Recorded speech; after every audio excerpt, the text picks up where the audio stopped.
Allison endured colleagues' impatience when one of her kids ran a fever and she had to leave work unexpectedly. Vacations were a fiction.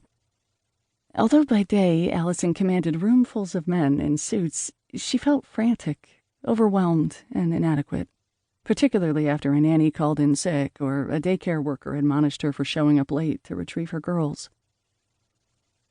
Allison got divorced a few years later when her children were in elementary school, and she juggled work and single parenting for a time.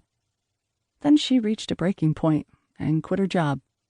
She never returned to work full-time, deciding instead to take a consulting position that paid far less and lacked benefits, but gave her the flexibility to work from home, attend school events, and chaperone field trips. After opting out of an ambitious career, Allison's goals centered on providing her daughters the loving presence of their mother, now that she had the time to give. The cost, of course, was her own aspirations. In the years after, she often longed for the stability of that career ladder beneath her feet, and the recognition, pride, and sense of identity that often accompanied good jobs like hers. When 2 decades later Allison tried to return to her career, employers considered her obsolete. I offer this book by way of thanks to Allison, my mother, to all mothers, really. It's with a sense of radical hope and outlook I learned from her that I believe a different, better world is possible, one that values the effort mothers devote to raising their children, too often at great personal sacrifice. Allison deserved a world that was kinder, more egalitarian, and more just, and our family had it better than most. Poor mothers face predicaments that are far more dire. The stories recounted in this book entreat us to forge a new path that more fairly and adequately supports women's caring labor and encourages men to share equally in this labor at home. In the chapters that follow, I explore how middle-class working mothers manage careers and caregiving in Sweden, Germany, Italy, and the United States, 4 countries with very different social policies and cultures, in order to understand what they want and need to reduce their work-family conflict. We need a legion of joyful warriors to create the better, more loving future my mother and all women and families deserve. Chapter 1. SOS. Let's face it, it's harder to be a working mother in the United States than in any other country in the developed world.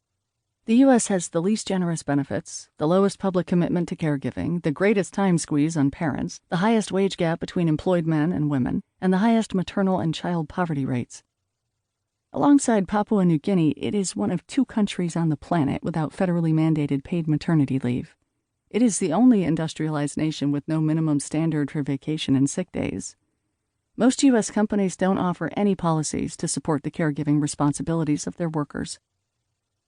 It's no exaggeration to say that women's work-family conflict is a national crisis. 70% of U.S. mothers with children under age 18 work outside the home. Most work full-time. Yet women still complete the lion's share of child-rearing and housework, which means that moms do a second shift after their regular workday ends. Mothers are overwhelmed. Their partners know it, their kids know it, so do their colleagues, employers, relatives, and friends. And the crisis transcends boundaries of race, class, region, and religion.